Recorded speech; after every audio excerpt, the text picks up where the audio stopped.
ठरला. नंतर तो मला वाटतं थोडं काही कारणास्तव 2 दिवस पुढे ढकलला. या ठिकाणी सगळ्या प्रकारचं विधी चंद्रनगरला केल्यानंतर आपल्या गावामध्ये प्रथम पुण्यस्मरण करावं अशा प्रकारची भावना अनिलजी आणि सुनीलजी यांच्या मनामध्ये आली. त्यांनी ती सुदाम गायकवाड सरांकडे निवडून दाखवली आणि आज त्याला या ठिकाणी मुहूर्त सुरू केले. मी गुरुजींना कदाचित पाहिलं असेल नसेल, परंतु त्यांच्या रूपामध्ये सोन्याबापू गुरुजींना मात्र पाहिलं. कारण सोन्याबापू आणि त्यांची फिगर जवळजवळ एकच अशी होती. त्यामुळे मला त्या दोन्ही भावांच्या चेहऱ्यामध्ये भरपूर साम्य माझ्या मनामध्ये आहे. मला वाटतं अनिल किंवा तुमचा आणि त्या साखरपुड्याच्या कार्यक्रमामध्ये आम्ही 8वी 9वीला असो अविनाश गुरुजी आपण गेलतो. मला वाटतं त्यावेळी त्यांनी एसटी बस केली त्या काळात आणि आम्हाला आनंद याचा होता की एका इंजिनियरच्या साखरपुड्याला आपण जातोय म्हणजे आपल्याला खायला खूप चांगलं मिळणार. बाकी काही आनंद नव्हता, पण खायला खूप चांगलं असणार आहे.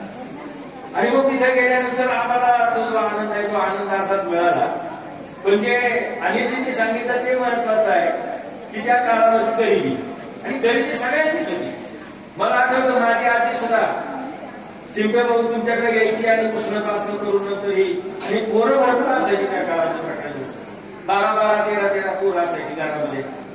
आता तो काळ बदललाय, पण गरिबी सगळ्यांची होती. आणि त्या गरिबीमध्ये एक गोष्ट होती की आपल्याला कधीतरी चपाती खायला मिळायची, कधीतरी गोडधोड खायला मिळायची. त्या निमित्त आम्हाला अनिल साखरपुड्याच्या निमित्तानं गोडधोड नगरला खायला मिळालं ती आठवण आमच्या मनामध्ये आहे. खरंच एक चांगला परिवार आहे. त्या काळामध्ये इंजिनियर होणं म्हणजे आम्हाला पण फार अभिमान वाटायचा त्यांचा. अनिलराव इंजिनियर आहे, सुनीलराव इंजिनियर आहे. आणि आज ज्यावेळी आम्ही त्यांची पिढी पाहतोय की या पिढीमध्ये अनेक इंजिनियर आहेत, अनेक डॉक्टर आहेत, शिक्षण क्षेत्रामध्ये अनेक प्रकारची चांगली माणसं काम करतात. मराठीमध्ये एक म्हण आहे, माझ्या माता भगिनींना माहिती आहे, सुई मागं दोरा. सुई जशी पुढे चालेल तसा दोरा पाठीमागे चालतो. त्या न्यायानं गुरुजींनी सुरुवातीला त्याग केला, ते शिकले आणि शिकल्यानंतर आपल्या पुढच्या पिढीला घडवण्याचं काम त्यांनी केलं. आणि म्हणून आज या कुटुंबामध्ये जे वैभव आपल्याला सगळ्यांना पाहायला मिळते ते त्याचा परिपाक आहे, ती गुरुजींची पुण्य आहे. आणि त्या निमित्तानं आज आपण या कुटुंबामध्ये चांगल्या प्रकारचं ऐश्वर निर्माण झालेलं आपण या ठिकाणी पाहतोय. ही एक चांगल्या प्रकारचं आनंदाची समाधानाची गोष्ट आहे. या कार्यक्रमामध्ये तुम्ही आयोजित केलेल्या आम्हाला सहभागी होण्याचं भाग्य मिळालं याचाही आम्हाला आनंद आहे. परंतु एक या बाजूबद्दल थोडस आज मगाशी तुम्ही सांगितलं की पखवाज चांगले वाजवत आहे. पखवाज चांगले वाजवणारा तळोले महाराज हा माझा विद्यार्थी आहे. त्याच्यानंतर मला जे अजून एक आपल्या गावचं वैभव आहे खरं तर शंकर महाराज गायकवाड. पुढे शंकर आहेच नाही, पोरं पाहतो आज किंवा आमचं वैष्णव आहे गरवी.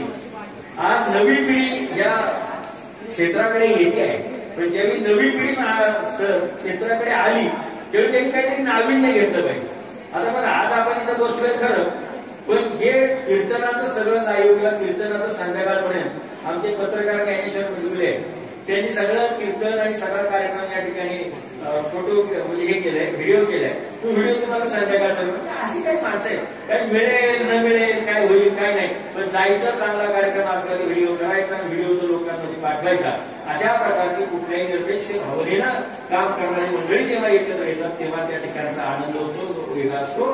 मी खरं तर आपला फार वेळ घेतलाय, तुम्हाला पण भूका लागल्या असतील, वेळ झालेली आहे, मला पण भूक लागलेली आहे. आपल्या कुटुंबाचा अनिलरावाची सुरेगावाची सगळे बंधू आणि पुन्हा एकदा तुम्ही गावाशी जोडले जात आहे याचा सगळ्यात महत्वाचा आनंद आहे.